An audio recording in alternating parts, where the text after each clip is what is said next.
عليكم ورحمة الله وبركاته. اللهم صل وسلم وبارك على سيدنا محمد.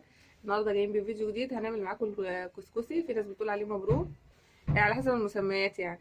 احنا في المنوفية بنعمله، في ناس بتعمله حلو وفي ناس بتعمله حادق. احنا هنعمله حادق عشان خاطر هنعمله جنب الرومي. فدلوقتي معايا ده طشت، ناس بتسميه طشت حاجة واسعة، حاجة بلاستيك، حاجة ستانلس، المهم ان حاجة واسعة يعني وخلاص.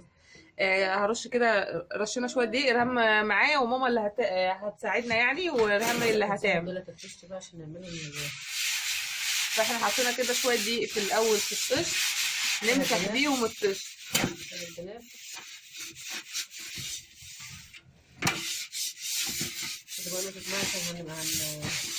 شويه شويه، هي ما عندهاش الحله بتاعت المبروم، فدي الخطوه الاولانيه. هتحط شويه ميه كده على الدقيق وهنعجنهم عشان هنسدد بيهم الحله من بره، هوفي الحله من بره. مش هيكفوا دول يا ماما. حطي دقيق بقى، حطوا شويه دقيق كمان من جنب كده سوا. فاحنا الاول كده بنمسح بشويه دقيق الطشت الاول، بعد كده بنعجن بقى، نعجنهم شويه صغيرين يعني تبقى عجينه حلوه ماسكه نفسها كده، عشان بعد كده بقى نبدا ان احنا نبرمها. وهتشوفوا ان شاء الله بالتفصيل معايا. ماما بقى مريحه شويه، كانت ناويه هي برضه تعمل فقلنا خلاص رامي هي اللي هتعمل. دي درام اللي بتعجن دلوقتي. نقطه ميه كمان. لا ما تحطلهاش حاجه، مش عايزه عشان تمسحي كل الباقي اللي في الطش. لم الباقيين دول يا ريت. عايزه نقطه ميه كمان.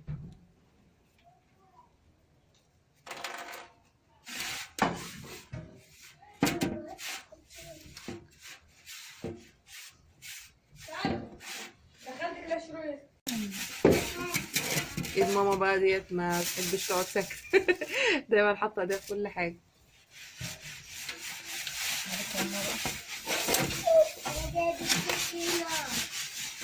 بس يا ياسين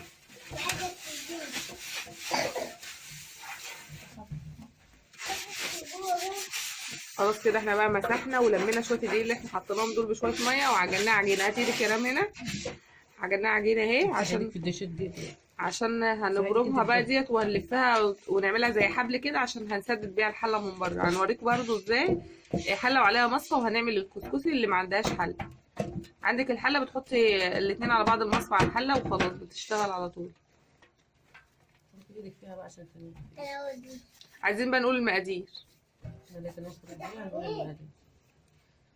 ماشي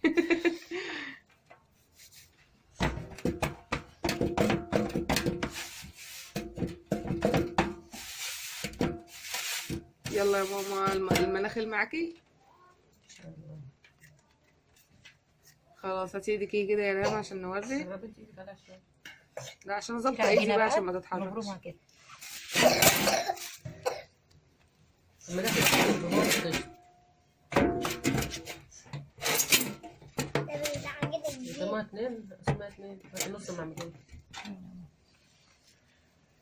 دي العجينه دي اساسيه يا جماعه، ملهاش دعوه بالمبروك عشان الناس ممكن تفكروا ان هو ده الكسكسي. لا، ديت عجينه كده بنعملها في الاول عشان نسدد الحله. عشان ايه؟ في ناس بتعملها برده وناس بتعملها بدقيق ذره، لكن احنا بنعملها بالازيل. هي بتعجن يا ماما لو برده؟ بتمسك، بس مش بتمسك قوي زي دي. في ناس بتعملها برده ناعمه اللي هي السن، عشان تبقى سهله انها تنزل من على الحله. اللي مش واخد باله بقى بتتحط على الحله فين هتشوفوا معانا بقى واحنا بنكمل الفيديو.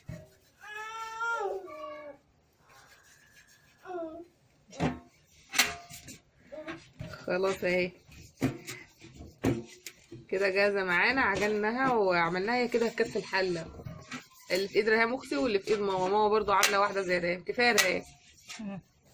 يبقى يلا حطها على الحله. استني بقى، انت تحطيها على طول على الحله. طب احنا هنصورها بقى معاكم واحنا بنحطها على الحله. الحله بقى معايا اهي. دي شاشه حطيناها في الحله. دي مصفى، ودي حله فيها ميه اهي. مصفى اهيت، ودي الشاشه. دي الحاجات اللي هنستخدمها معاكم. الحله فيها ميه والمصفى عليها، ودي شاشه هنستخدمها على طول بنستخدمها. حتى تلاحظوا ان هي مكشكشه شويه عشان كنا مستخدمينها يعني مره قبل كده. الحله بقى من بره اهو تبدا تلزق بقى كده ماما العجينه من بره عشان ما تخرجش الهواء بتاع البخار من الحله يطلع من الخروم اللي فوق اللي هي الخروم دي. البخار بتاع الميه اللي هتغلي يطلع يسوي الكسكسي من الخروم دي، ما يخرجش من هنا. عشان نمنعه يخرج من هنا بنلزق له ايه العجينه كده زي ما انتم شايفين. وفي ناس بتعملها بالرده يا ماما، بتبقى حلوه ولا ديت افضل؟ بالسن لا دي احسن.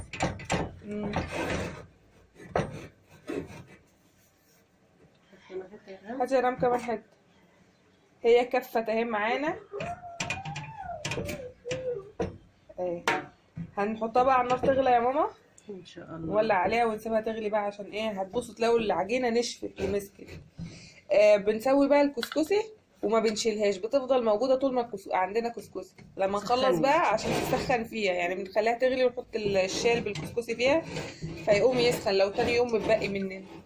الطريقه الحلوه والحادقه هي نفس الطريقه، بس بتختلف في حاجات بسيطه يعني بتزود ملح وكده. انما الحلوه بتسيبيه خام عشان تحطي عليه سكر، تحطي لبن، تحطي اللي انت عايزاه.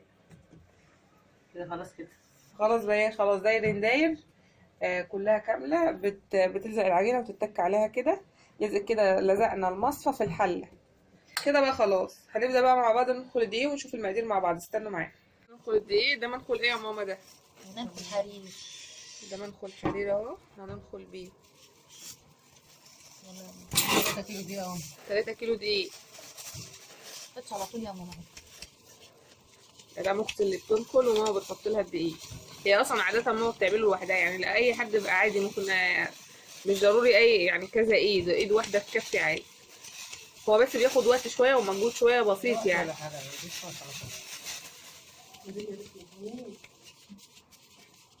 لازم تنخلي كده الدقيق في المنخل. شوفوا هتحسوا ان في شويه حاجات وقشر بواقي خيط بواقي حاجه من الشكاره وكده، لان ده دقيق سايب شارينه كده بالكيلو. يعني بقى الميه ومعلقه ملح. هاتي يا احمد معلقه الملح دي. دلوقتي بقى معانا ميه وملح. هاتي كده يا ماما معلقه كبيره ملح على براد ميه. ده البراد ده لتر يا ماما صح؟ تقريبا. ده براد ألمونيا كده يوعى الفحم البحر. ادي بابا عندنا من زمان. قولي اللي اجيب بحر دي. اللي هيجيب. يلا يا ماما. يلا يا ماما رش كده. ترشرشوا بقى كده سرسوب. عندك حاجه بوزه رفيعه زي البراد؟ ورينا كده يا ماما. انزلي بالبراد شويه. الناس بتعمل بالبخاخه. في ناس بتعمل بالبخاخه لكن كده احنا بنحطه بالبراد. شايفين بوز البراد كده رفيع، وتبداي ايه ترشرشي بيه. خلي بالك ما تنزليش في حته واحده كامله عشان خاطر ما يعجنش منك. احنا بنبرمه يعني بنخليه ايه يا ماما؟ جميل. بنخليه جميل. بنخليه محبب كده وعامل زي الخرز الصغير. فشوفوا بقى رهام اختي وهي بتعجن، هي رهام اللي هتبرمه النهارده. مش على عدلتها مش عارفه. وطبعا احنا معانا الميه عماله بتغلي على النار واحنا بنعجن اهو. نفضل بقى نقلب كده، نرشرش ونقلب. يلا يا رهام ابدأي في البر. لسه يا سلوى كله مليان دقيق. لما تلاقيه صفر كده بس. تفضل تحط. شايفين سرسوب سرسوب ما ينفعش. ماما استاذه في العمل يعني، اللي هو قاعده كزمانها خلصت دلوقتي. بتبرم بسرعه وبتعمله على طول على طول بتعمله. لكن انا من ساعه ما اتجوزت بصراحه ما عملتوش ولا مره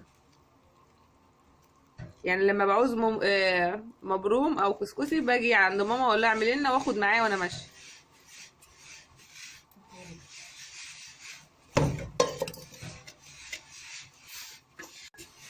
نفضل كده نقلب نقلب والتقليب مستمر. هترش لها تاني يا ماما؟ لا. عامله ايه الهم ايه؟ حلو. على فكره يا جماعه الميه صغيره بس مفيش. الميه يا جماعه ملهاش مقدار. الميه ليها مقدار يا ماما. لما تلاقي دي اصفر كده، لما العجينه تصفر في ايدك اما دي اصفر يبقى كده خلاص. وتحس ان هو ما فيهوش دقيق، تحس ان هو ايه لبت في بعضه كده، عمل حتت كتل كده. تبداي بقى تعملي ايدك زي رام كده وتنزلي بقى صحتك عليه تبرويه.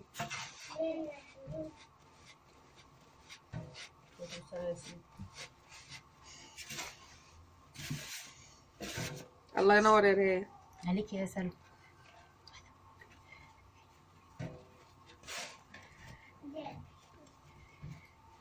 طبعا المناخل يا ماما احنا استخدمنا المنخل الحرير نخلنا بيه.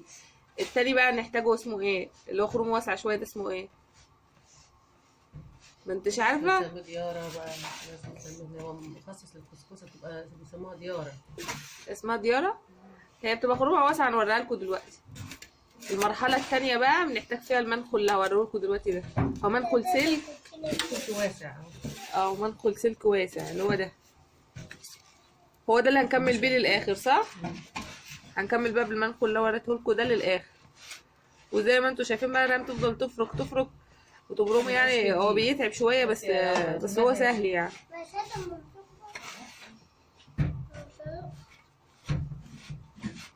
اسكت يا ياسين.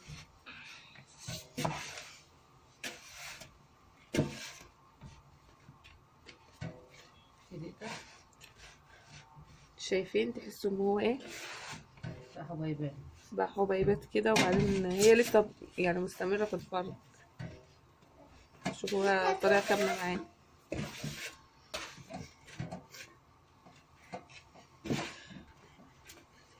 كده.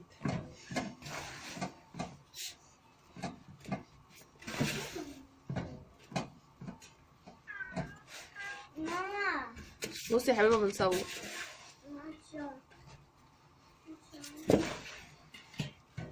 مستمرين في تفضلي تبرمي بايديكي كده لحد ما خلاص بقى. هنلمهم بقى في جنب، ونبدا ان احنا بقى ننزل بالمنخل اللي هو اسمه ايه يا ماما؟ اللي هو الديارة، اللي هو النزال. بالدياره. ديارة سلك واسع. هو اسمه نزال ولا اسمه سلك واسع. سلك واسع، منخل سلك واسع. احنا اهو كومنا اللي احنا عملناه، كنا بنبرم في القروانه كلها الطشت كله، فاحنا جبناه في جنب كده، ناخد شويه بشويه بقى ونبدا ان احنا ايه ننزل بقى.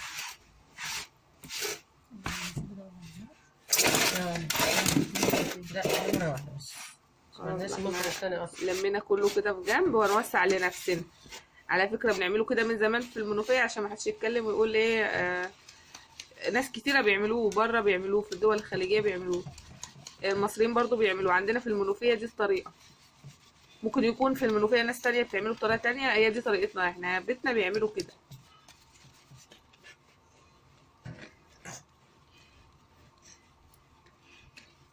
انا عايزاكي تجيبي ايديكي هنا شويه رهان.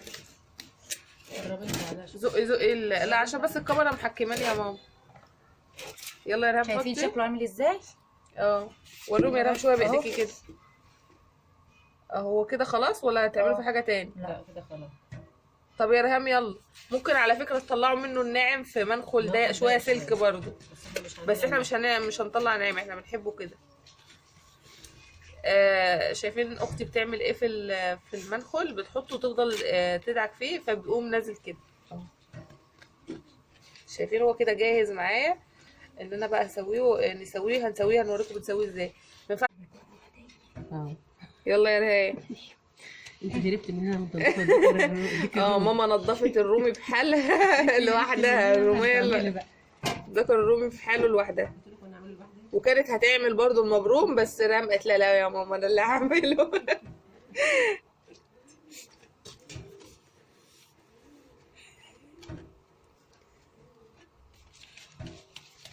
حنين بنت سلوى اختي راكبه فوقي ما اناش عارفه. بس هي شويه يا حنين. شيليها يا ماما.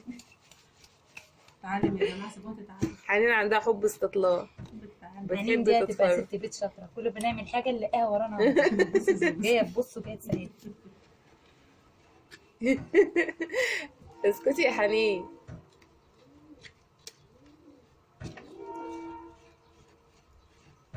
شايفينه بينزل من تحت ازاي؟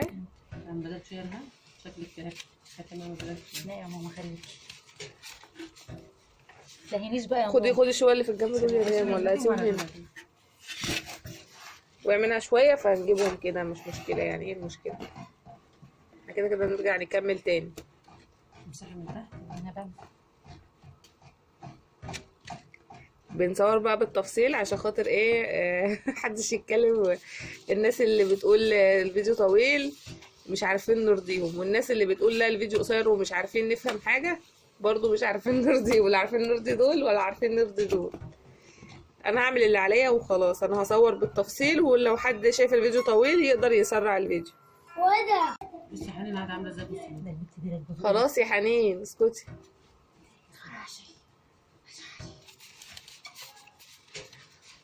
كنت غرقانه ميه.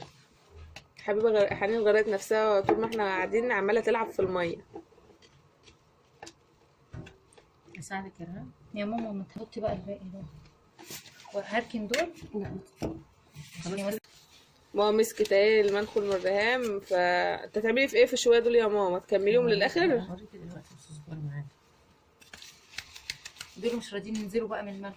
اه دول اللي مش راضيين ينزلوا، فهتركنهم في جنب. هتوريكم بقى تعمل فيهم ايه برضه. انت ممكن تفضلي وراهم لحد ما تنزليهم، بس هياخد منك وقت. شايفين يا جماعه؟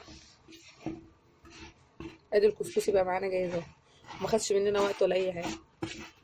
الوقت اللي انا مصوره بيه هو ده الوقت الطبيعي، لان انا اللي بسرع مش هسرع الفيديو ده. ومش شايفين ده بقى؟ ده شايفين ده؟ ده لسه هيرجع يتعمل تاني. احنا هو القروانه معانا ولا الطشت متقسم 3. النص اللي احنا كنا من الاول عاملينه وراكنينه بجنب، وده اللي احنا نخلناه، وده اللي طلع في المنخل في الاخر. شايفين خشن ازاي؟ ده لسه هتحط عليه دي يا ماما دوت برومي تاني. حنين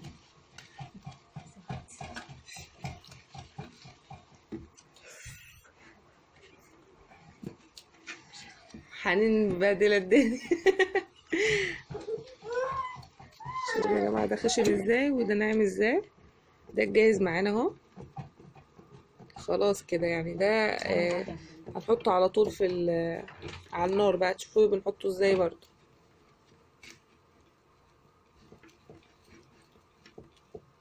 طريقته سهله. رهم اختي ساندة بالمنخل على طرف القروانه. اسمها قروانه طشت، قروانه او طشت. اللي يجي معاكي بقى قوليه. خلاص بقى نحطهم كلهم كلها. خلاص كده اليمه الاولانيه دي خلصت اهي. كله بقى معانا هو ده جاهز معانا، وده اللي لسه هنرجع نعيده ونعمله تاني. هو بس بياخد وقت شويه يا جماعه، بس الصبر حلو، الصبر جميل. هنخلص الكميه اللي باقيين دول مع رهام وارجع لكم تاني بقى عشان ما اطولش عليكم اكتر من كده. طلعت كله اهو. ماما بتركنه لها في جنب، هي عليها تنكل يعني، كفايه عليها كتر خيرها. اللي باقيين اهم عجين لسه هنحط لهم دقيق تاني. فده جاهز معانا اهو خلاص. شايفين مفرفر ازاي؟ لسه محطناهوش على النار لسه. فاهو رشت عليه رشه دقيق، هتبدا ان هي تبرم. يلا يا رهاب. ماما بقى هي اللي هتدعك دول عشان رهاب تعبت. فرشت كده شويه دي، وهتبدا بقى ان هي تبدا تفرك. انزلي يا ماما كده شويه على ايديكي عشان ايديكي ما تبانش.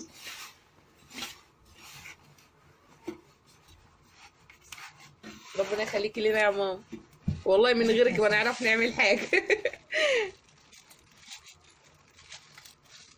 ده جاهز للعمايل. ده لسه هنبرمه تاني عشان شايفين معجن ازاي.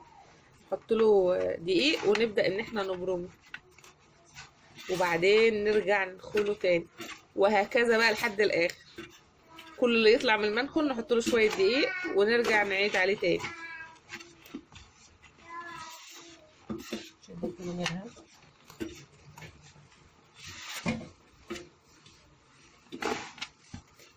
ولا استنى ما اشيل دول الاول.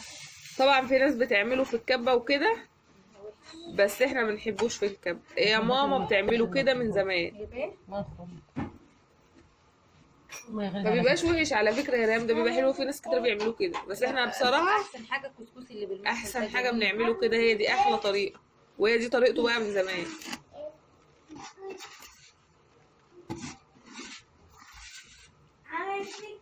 حبيبه العبي بره يا حبيبه عشان بنصور.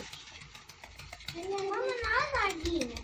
اهو ادي لها حته عجينه يا ماما تلعب بيها. لو بقى كل ما تلاقي عيل جايلك تديله حته عجينه من قدامك. عشان يحلوا عنك بقى، يلعبوا في العجينه ويسيبوك.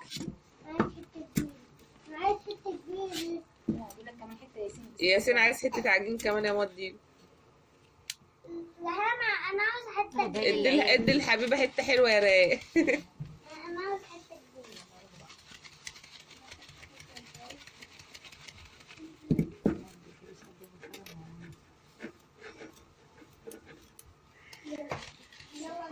تالي شايفين اهو عمل ازاي شويه دولت اهوت اللي ماما بتدخل فيهم اللي كانوا اصلا مجمدين ولازقين في بعضهم جامد اهو. ولسه عايزين دقيق تاني والميه معايا غليت. هنوريكم بقى ازاي بنحط على النار كله بالتفصيل وقدامكم ان شاء الله. اللي ما بتعرفش تعمل مبرومه ما تشوف الفيديو ده ان شاء الله هتتعلم وهتعمله من اول مره. تعالي معانا هنا بقى عشان ننزل ناس. ماما بقى جهزت هوريكم بقى استنوا معايا. ماما فردت الشاشه اهي الميه غليت شايفين الدخان اللي طالع. طبعا في الطرف اللي هنا الزياده يا ماما عملتي فيه ايه عشان ما يسيحش معاكي؟ الطرف ده الزياده اللي هنغطي بيه الوش راحت لفاه برماه كده وحطها على ايد الحله.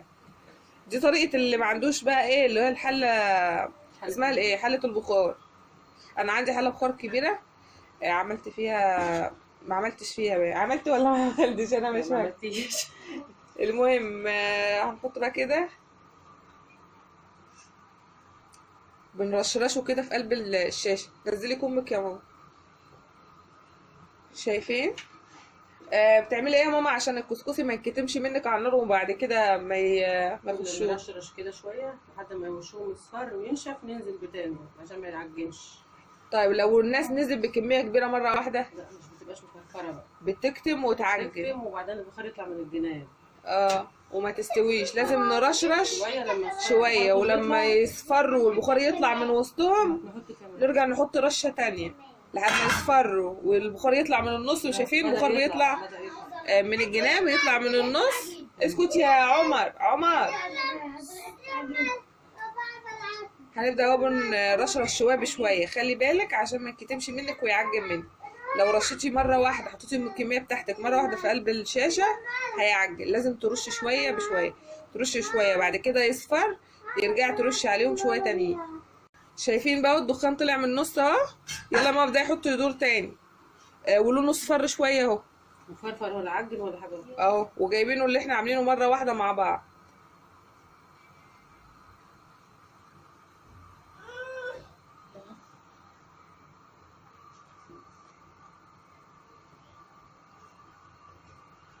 ما تحطيش الكميه مره واحده. رشرشي شويه بشويه عشان يطلع معاكي مفرفر وحلو. واول ما تلاقي الوش اصفر والدخان طلع من النص تبداي تحطي كميه تانية. فاضل تاني يا ماما ولا ايه؟ هي دي طريقه التسويه بتاعته. واحنا برضو لسه برضو قدامنا شويه بنعمله. ما اوريلكم دلوقتي اللي هم المعجنين اللي قلت لكم عليهم. وقدامنا برضو لسه شويه كتير هوريكم برضو كل حاجه. شايفين بقى اللي في ايد ماما دول اللي احنا عملناهم جاهزين نازلين كده. ودول شويه اللي باقيين معانا هم هنفضل نحط لهم دي ونفرمهم وننزل لحد ما الكميه كلها تخلص معاك. متعب شويه بس يستاهل بصراحه. ادي حنين بتحط ده تعجن معانا. ماما حطيت لهم شويه دي فضلت تفركهم ما بقاش فيهم ما شاء الله. ما شاء الله عليك يا ماما. عامل مش محتاجين ما يتنخل. لا بس هندخلهم برضه اقدر فيهم حته كده ولا كده.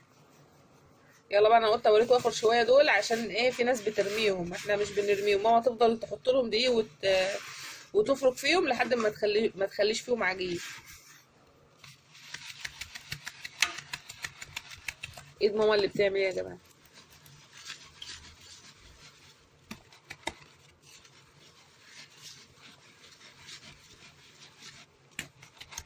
شايفين ما بقاش بقى واللي باقيين هتفضل تدعكم كده لحد ما تنزل.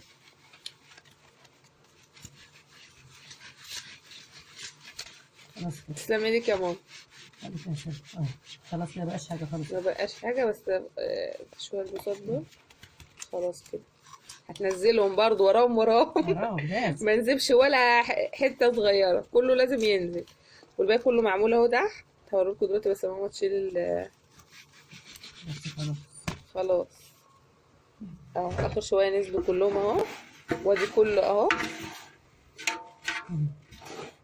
شايفين حلو ازاي. هنبدا بقى ننزله على النار زي ما قلت لكم. احنا بنحط شويه بشويه عشان ما يعجنش مننا. هوريلكم بقى في الاخر على النار برضو لما نكمل كله ارجع اوريهولكم تاني.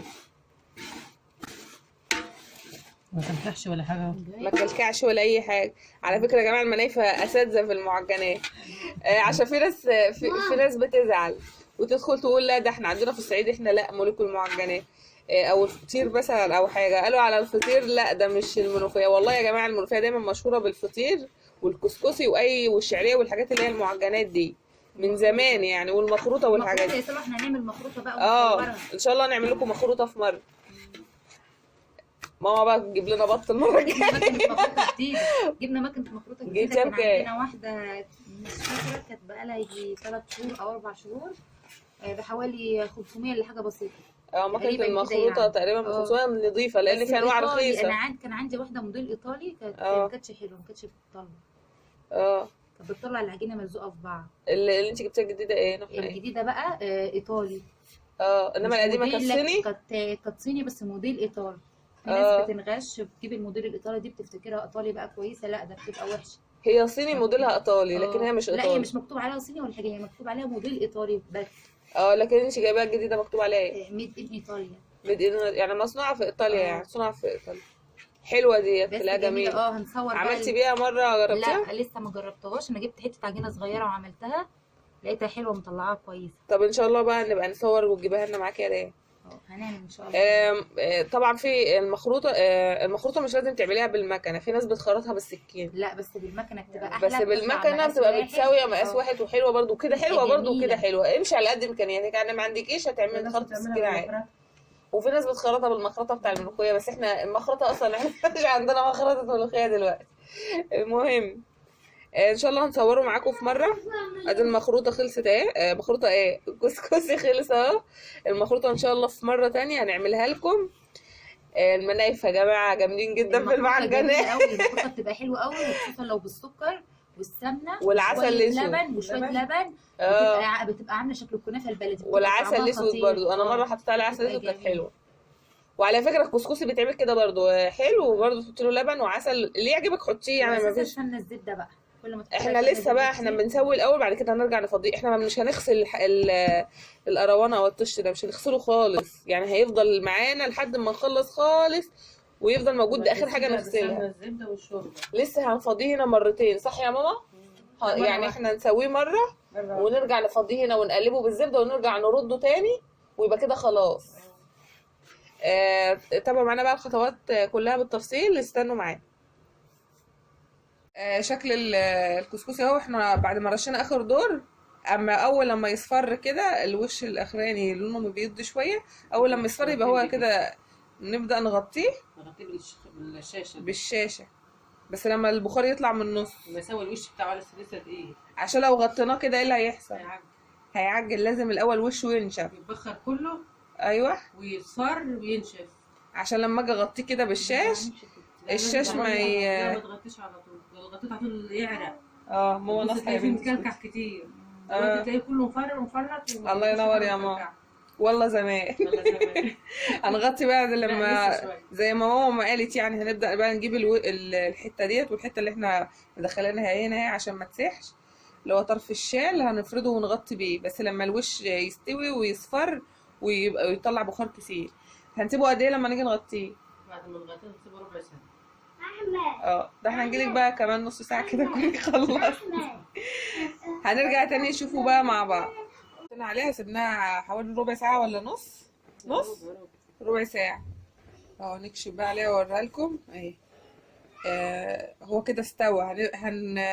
هنفضيه في حاجه واسعه في الطشت، ونضيف له ايه يا ماما؟ زبده ووش الشوربه وكده، بما ان هنعمل حادق.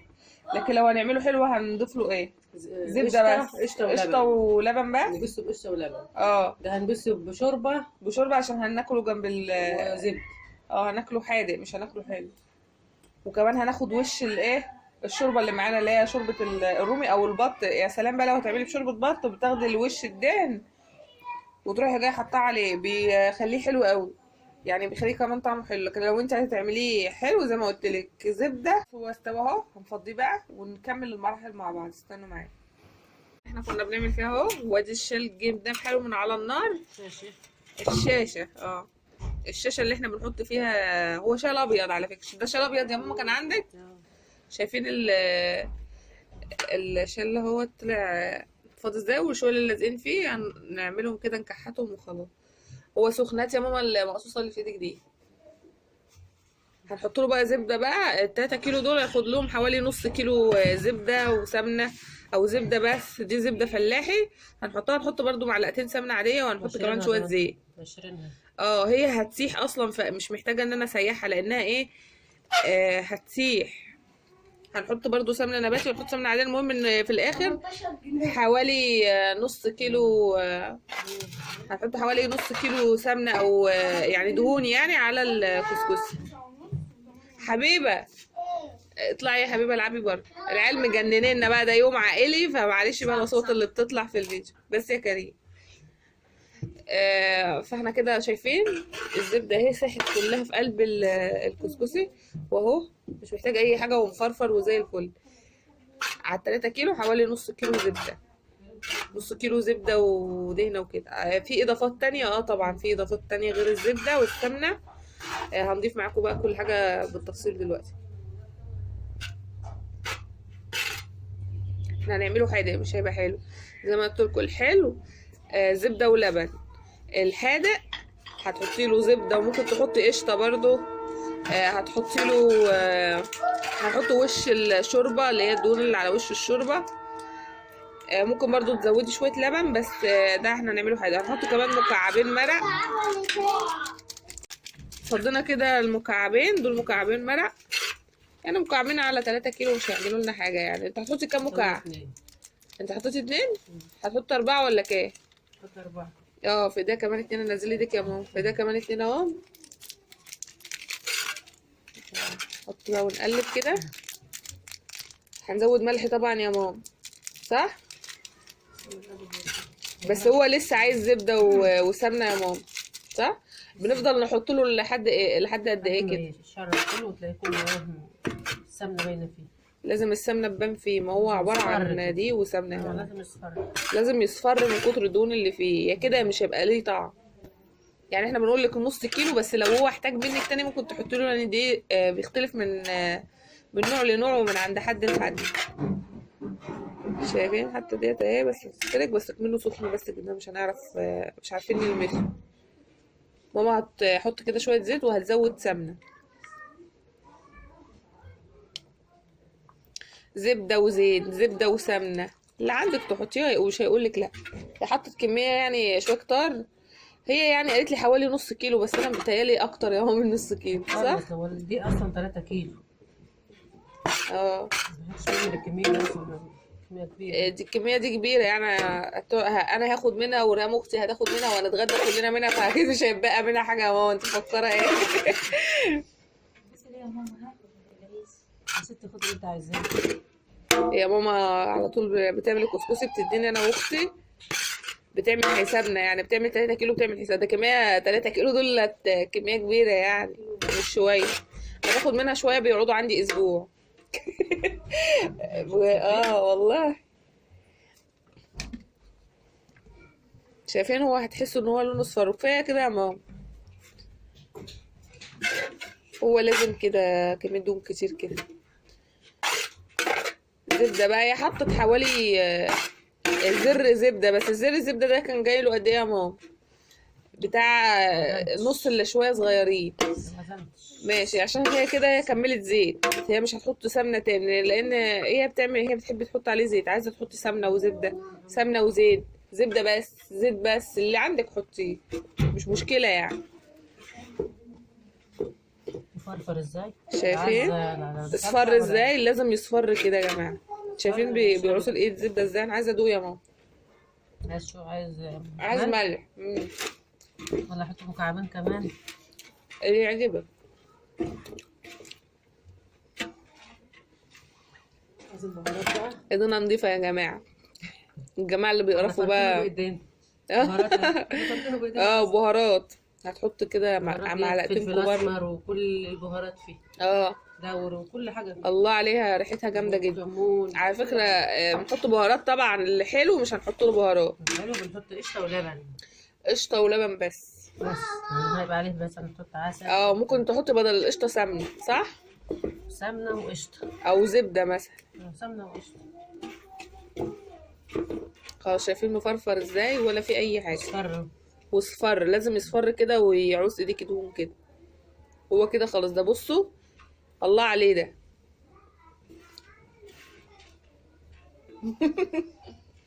طعمه جامد. بقول لك ايه يا ماما، هتحطي وش الرومي؟ انا هحط الرومي على فكره كان فيه دهون كتير ومنزل على وش الشوربه دهون كتير. هناخد الوش، ماما تقوم تجيبها وتروح رشها هنا على الوش. المكعبات عامله حتت، وادي البهارات. لازم اشيل الحته دي. مكعبات وبهارات بتخلي اي حاجه جنب. الله عليه، يعني هاكل الشويه دول. جامد جدا جدا جدا.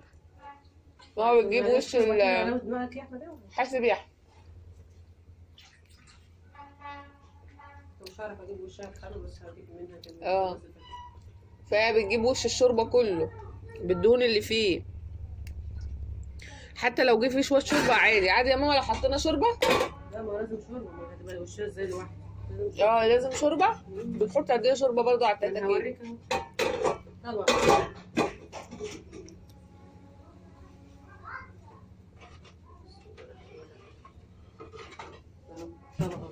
ورونا هنا. شايفين ده وش الرومي كله؟ شايفين الدهون قد ايه؟ كله فيه برضه يعني. في شوربه كتير برضو تحت، بس هو دهون دهون دهون كتير قوي يعني. عشان اللي مفكر الرومي ما فيهوش دهون، لا بيبقى فيه دهون كتير جدا. هتبدا بقى ان هي ترشها. مش عايزه اقول لكم الريحه عامله ازاي. قلبي بقى على طول يا ماما. مش هتحطي تاني؟ ده الطبق ده يجيله قد ايه؟ نص كيلو كده؟ ازيد.